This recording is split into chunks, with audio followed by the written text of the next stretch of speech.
La pérdida de un ser querido es una de las cosas más difíciles que podemos enfrentar. Le extiendo a usted y a su familia mis condolencias más sinceras. Todas las personas en el equipo médico han hecho todo lo posible para salvar la vida de su ser querido. Desafortunadamente, no hay nada que se pueda hacer en el caso de muerte cerebral, lo cual es un concepto difícil de comprender. Me gustaría comenzar explicando la diferencia entre un coma y la muerte cerebral, ya que ambas condiciones aparentan ser iguales, pero en realidad son completamente distintas. Cuando un paciente se encuentra en un coma, es posible que no necesite la ayuda de un ventilador, y su cerebro es capaz de recibir oxígeno porque el flujo de sangre no ha sido comprometido. Su cerebro todavía puede regular las funciones vitales del cuerpo, tal como la respiración. En muchos casos, dependiendo del paciente y su condición médica, podría recuperarse del coma y recobrar el conocimiento. En el caso de muerte cerebral, el paciente ha sufrido daño irreversible a su cerebro, lo cual causa que sangre oxigenada no pueda llegar al cerebro. Cuando un paciente sufre de muerte cerebral, no existe la recuperación y no hay ninguna instancia de pacientes que se hayan recuperado después de la muerte cerebral. Aquí vemos un cerebro y tronco encefálicos sanos, y como la sangre oxigenada puede fluir a todas partes del cerebro, el cual se encuentra dentro del cráneo, todas las funciones vitales, como la respiración y la regulación de la temperatura, funcionan normalmente. Ahora describiré los 3 tipos de lesiones más comunes que pueden ocasionar la muerte cerebral.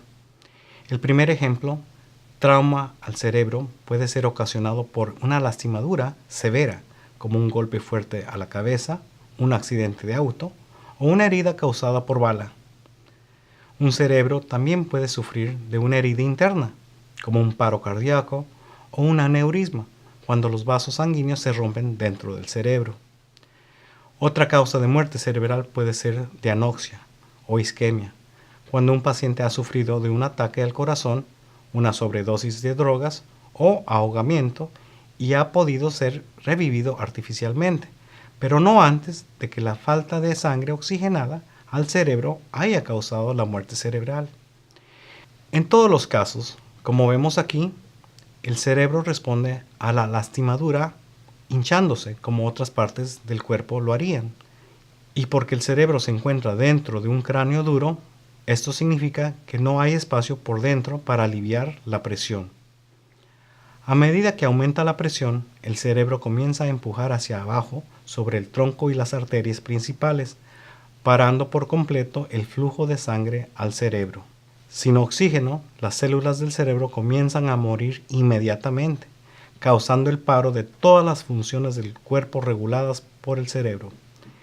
Esta es la diferencia principal a un coma. El cerebro ha muerto y ya no es capaz de gobernar las funciones del cuerpo. Hay veces cuando un paciente aparenta moverse, pero esto se debe a reflejos involuntarios ocasionados por el sistema nervioso del paciente, el cual no es regulado por el cerebro. Un paciente puede presentar la apariencia de vida porque todavía late su corazón y su cuerpo está cálido. Pero esto se debe solamente al ventilador que continúa brindando oxígeno a los pulmones y el corazón que continúa bombeando sangre, porque no es controlado por el cerebro.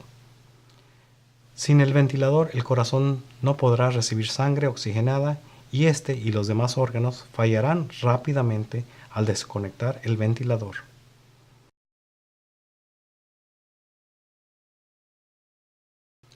Para determinar la muerte cerebral, médicos han realizado varias pruebas para verificar si todavía hay función en el cerebro.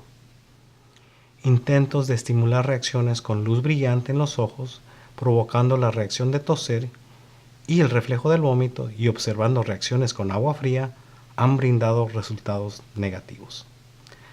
La última prueba que determina si el paciente puede respirar es la prueba de apnea, en la cual el ventilador es desconectado para verificar si el cerebro puede detectar dióxido de carbono en los pulmones y causar un acto voluntario de respiración.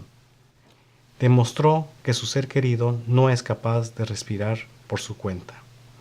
La muerte cerebral es irreversible. No hay nada que la ciencia médica pueda hacer cuando ya no circula la sangre por el cerebro. Esta es la razón por la cual se acepta como un diagnóstico de muerte. Yo sé que usted se enfrenta con decisiones difíciles en estos momentos. Espero que esta información haya comenzado a brindarle respuestas a sus muchas preguntas sobre la muerte cerebral.